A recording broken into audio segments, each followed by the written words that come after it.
to do what happened to them last week, and then them to come back and play like they did. I want to give them a lot of credit. They had a nice game plan of trying to control the clock and letting it run down and things. I think we had 9 drives all day, and they were very physical. I thought they out-physicaled us in the first half especially.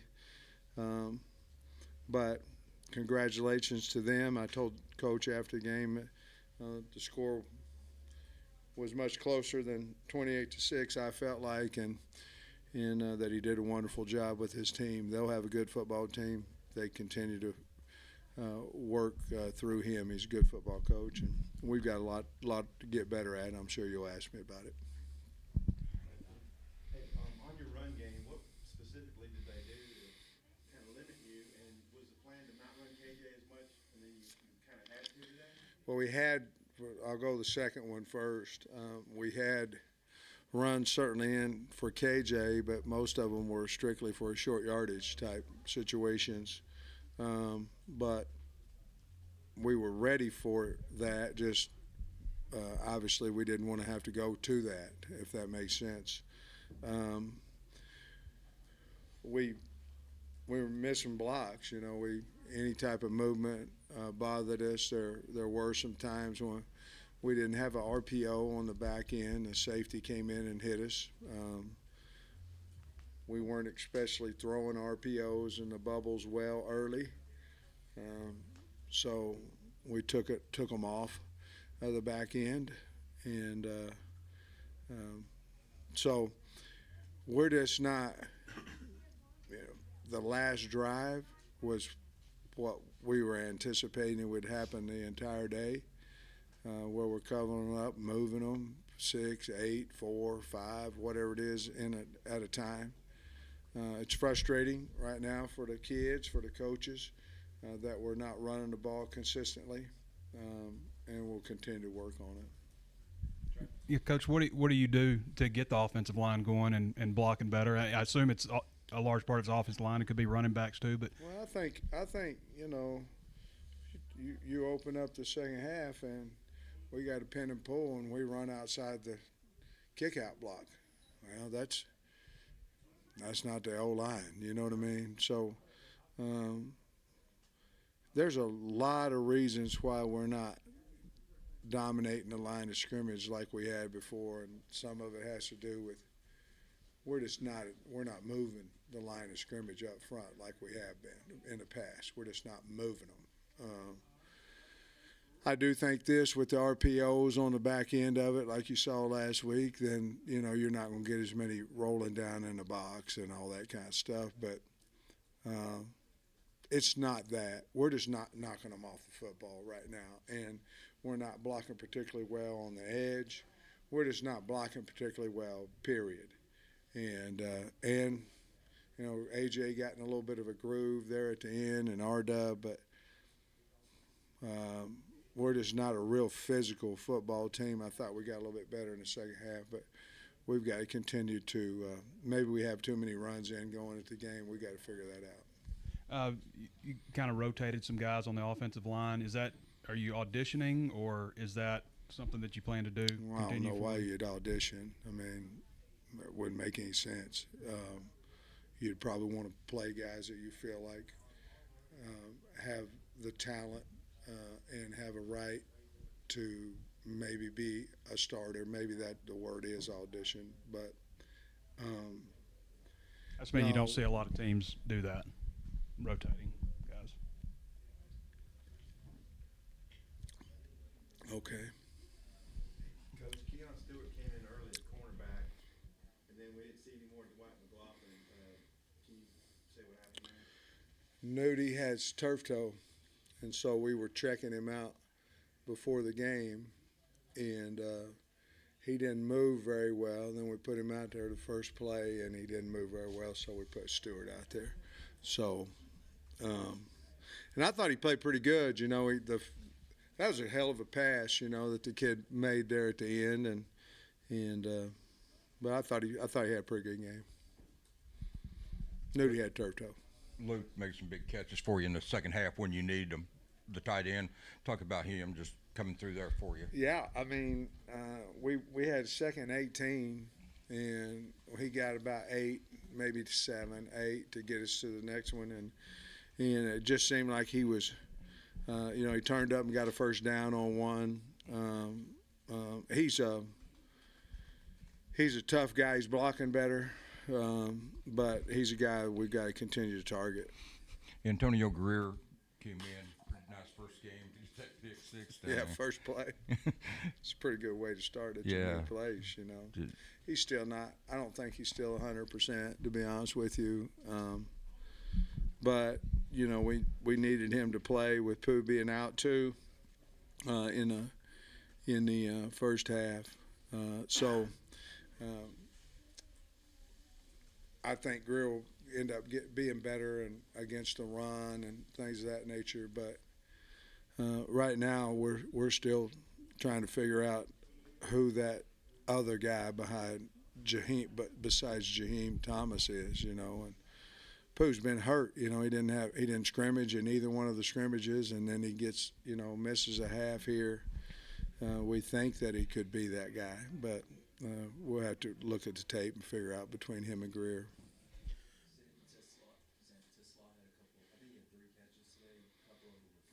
Yeah, wasn't that crazy? He catches everything. And I kept telling Dan, I kept saying, let's go, because I didn't want to get it reviewed, they're going to review it anyway. It doesn't matter how fast you snap the ball, but the guy can catch, and we didn't particularly throw it well today, so we got to figure out all that kind of stuff, but he made some Tesla catches, that he always does. Armstrong made a really nice catch down in our end zone too. A lot of the transfers on defense flashed today, not just Greer, but Jeff Coate made some plays, and you mentioned Jaheim. I mean, you've talked a lot about hitting in the portal. How confident are you with the decisions you made going in the portal and through the first 2 games, how those guys have played on that side of the football? Well, I think they played well. Defensively, I don't know. We had a lot of sacks and things of that nature. They haven't scored many points on us, but I was frustrated at half because we couldn't get off the field, and we weren't giving up points, but there was very, very much time being, the game plan was going exactly like they wanted it to go, and minus scoring a lot of points. But I think every one of those guys on defense are contributing to us. I mean, what would happen if we didn't have Stewart today? Obviously, Jaheim on the other side, and then you're talking about all these guys on the inside. So, Greer picked a pass for a touchdown. So yeah, we're very fortunate. We hit pretty good for what we think. Sam, Kent State had the ball for 20 minutes in the first half. You had it for 22 in the second. Was that like emphasis at halftime, or just kind of how it went? No, we just trying to get them off the field, and then we were just trying to score. Obviously that last drive, what was that, 6 minutes or something like that when we got the ball, somewhere around there. But no, we were trying to score in any way that we could. We were trying to find runs that we could run, and in a game, funny. I mean, it's different now. When we had a guy wide open early, in the middle, we dropped a pass, and last week we were catching everything, and we made the 4th and 1s and all those kind of stuff, and when you don't do that, the game changes. The time changes, the possessions change, and early we couldn't throw it, we couldn't catch it, and couldn't run it. Defense kept us in the game. I don't know, I can't remember what your question was, but did I answer it? Sam, I just want to follow something Trey asked about earlier with the offensive line. Do you anticipate continuing to rotate guys, or do you think you might be able to start paring it down, pick your best 5, maybe starting here in the next couple of weeks? Guys, we're not the only team in the world that's played 5 O-linemen. I mean, somebody's playing 6 and 7. I'm trying to figure out who our best linemen are, and if I feel like they've earned opportunities to play. What's the difference in an O-lineman and a freaking D-lineman? We played 9 of them guys. I mean, If I feel like they're good enough to help us win, it'll help us in the long run. I understand that we're supposed to play 5 guys. We do, but that ain't why we're not running the ball, guys. And you mentioned the long pass they got down to the goal line, but y'all kept him out of the end zone, the Yeah. goal line stand. Just what did you think about that sequence there, and how big was that? I thought it was unbelievable. I mean, 27 come in there and made the first one, and then we ganged the next one, and then Landon at the end. That was unbelievable. Boy, he took off like running 100 meters and took off in there and made a huge.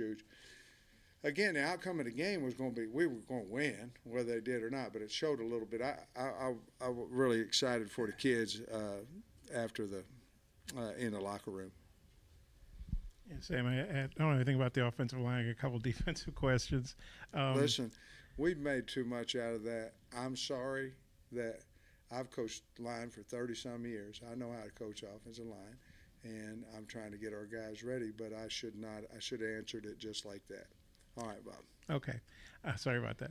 I thought maybe the biggest sequence was when you guys didn't get the 4th down. It's 14-6. They got a lot of momentum. Kent State does. They're all excited. Then you guys push them back to where they can't even try a field goal. When I went for it on 4th? Yeah. Yeah. They bailed me out. How big was that? Yeah, and what do you think of the defensive sequence there? Well, I love them. I mean, I can tell you the analytics say to go for it. The Analytics says don't. And I went for it. And now, we went for it on 4th and 4 too, and we end up scoring. You know what I mean? But I told the team, I said, I thought we was going to make it, and I thought if we don't, I felt like defense would hold them for no more than a field goal. I didn't know they was going to push it back and make them punt. But I'm not doing the analytics. Now, I do got a guy up there, and I asked him. That was kind of dumb. But I mean, yeah, how big was that sequence for the defense? It was huge. But going for it, 4th and 1 on your own 34, I don't care what the book says. And Lane does it all the time. Guys do it all the time. Hell, I don't. And I did. And then Not smart. I know you haven't played Alabama and Georgia back to back, but you still haven't given up a touchdown. How well do you think the defense played today, and how well have they played these first 2 games? I think they've done well. I mean, we played teams like this in the past, and they've scored more than 6 on us. You know what I mean? I think we've done well. We're still learning. But I think they're playing hard. And we're still learning and trying to get better. And, right now, guys, when you go through 2 games, you really, in all honesty, you don't know what you have yet. I mean, you got to get them out there to really figure out who do you really have. And I know we have a lot of practices. We had spring ball for some of them and all that kind of stuff. But we really don't know what we have in a game yet until we get them out there. And we'll find out who should play more reps than others as that continues to go down the line. But I thought, were you asking about the D-line? No, but if you want to say something. Oh, you were asking about me messing up on 4th and 1. I was the happiest guy in the place, I can tell you that. Coach, did you bouncing off his question about that defensive stand? I know there's an intentional grounding penalty that was in there too that aided that, but did you feel like that sequence started turning things? He was harassed, so I mean, there's a reason it was right, intentional. exactly. But did you feel like that sequence started turning the momentum back to the Hogs? I did, yeah. I mean, because we hadn't done anything, and then we took that drive and scored, and absolutely, and it kind of fired us up a little bit, and I mean, you can look at the goal line stand too. Then we kept the ball the rest of the game too, so that type of momentum certainly big, and we just couldn't get it anywhere. We did stop them in the first half, and they kicked field goals, but we just couldn't generate some type of momentum, and We got to figure it out. Max was called on early and often to punt. Just how would you? Who? Max Fletcher, the punter, was called on early and often. Just how would you expect? I love your comments, man.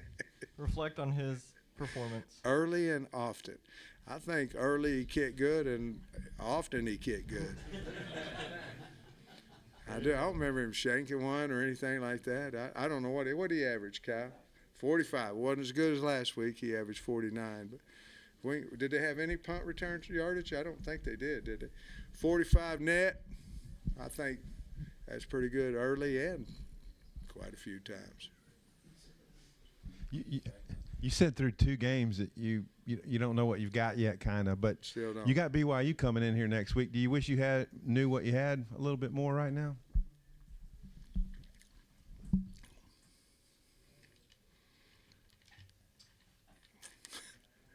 You guys got some questions now.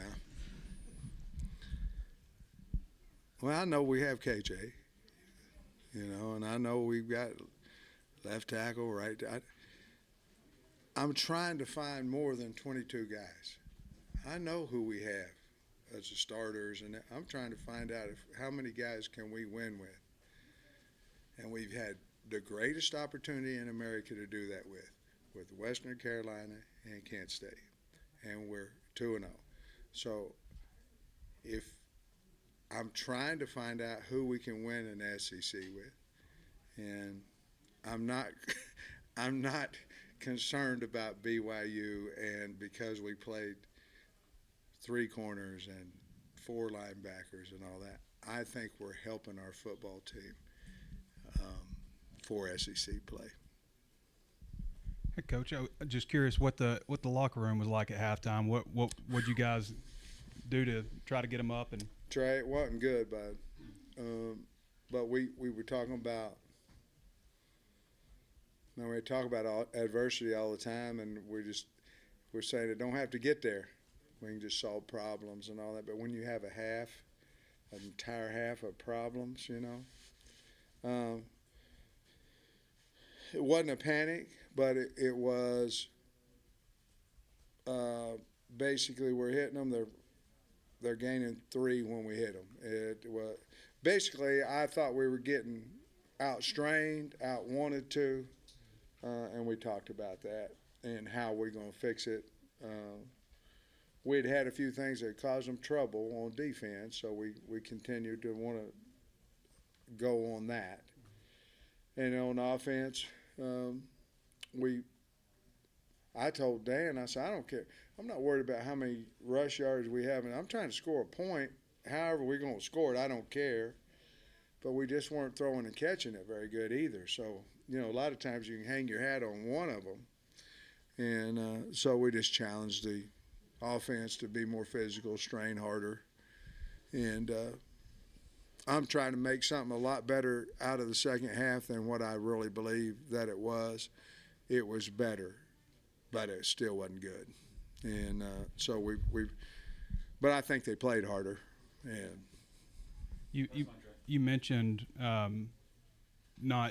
are we a team that needs to get surprised? You won the game, obviously. Yeah. But do you think you can build on this a little bit from maybe a little bit of a wake-up call? Yeah, I think you got a great point.